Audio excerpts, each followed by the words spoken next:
नमस्कार, बागलकोटेस किचनमध्ये आपलं स्वागत आहे। आज आपण पाहणार आहोत सिमला मिरचीचा कायरस किंवा पंचामृत। सिमला मिरची आणि खोबऱ्याचे काप यांचे पंचामृत। भोंगी मिरचीच्या कायरस किंवा पंचामृतला लागणारे साहित्य, एक मोठी भोंगी मिरची आहे, ती अशा पद्धतीने कापून घेतली आहे। बारीक बारीक काप केलेत त्याचे। त्याच्यानंतर चवीपुरतं मीठ घेतलंय। हे थोडंसं दाण्याचं कूट घेतलंय। ही थोडीशी तिळाची पूड घेतली आहे, तीळ भाजून त्याची पूड करून घेतली आहे। हा गूळ घेतलाय, कोथिंबीर आणि हे खोबऱ्याचे काप आहेत।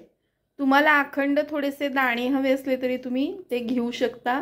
आणि त्याच्यानंतर हा चिंचेचा कोळ घेतलेला आहे।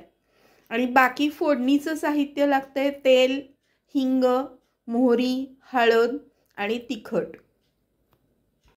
हे बघा, थोडंसं तेल मी घातलेलं आहे ह्याच्यात, त्याच्यात थोडीशी मोहरी घातली आहे। आता थोडासा हिंग घालूया।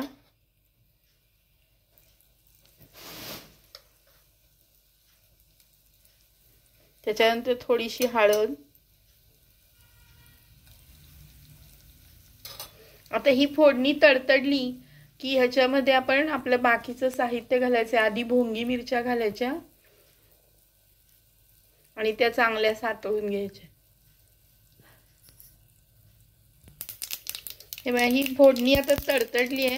याच्यामध्ये आता आपण ह्या भोंगी मिरच्या घालायला सुरू करायचे।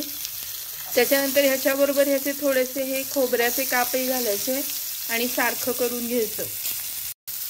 आता हे परतत आलंय, याच्यामध्ये थोडासा गूळ घालूया म्हणजे तो विरघळेल। त्याच्यानंतर थोडीशी कोथिंबीर आपण घेतली ती घालायची। त्याच्यानंतर दाण्याचं कूट घालायचं, तिळाचं कूट घालायचं। त्याच्यानंतर चवीनुसार मीठ घालायचं। आता हे सारखं करून घेऊया। आता ह्याच्यामध्ये थोडंसं एक अर्धा चमचा तिखट घालूया। आणि मी मगाशी साहित्य सांगायला विसरलेले, थोडासा गोडा मसाला, आपला काळा मसाला आहे, तो एक मोठा चमचा घालायचा आणि सारखं करायचं। आणि ह्याच्यात आता पाणी घालायचं नाही।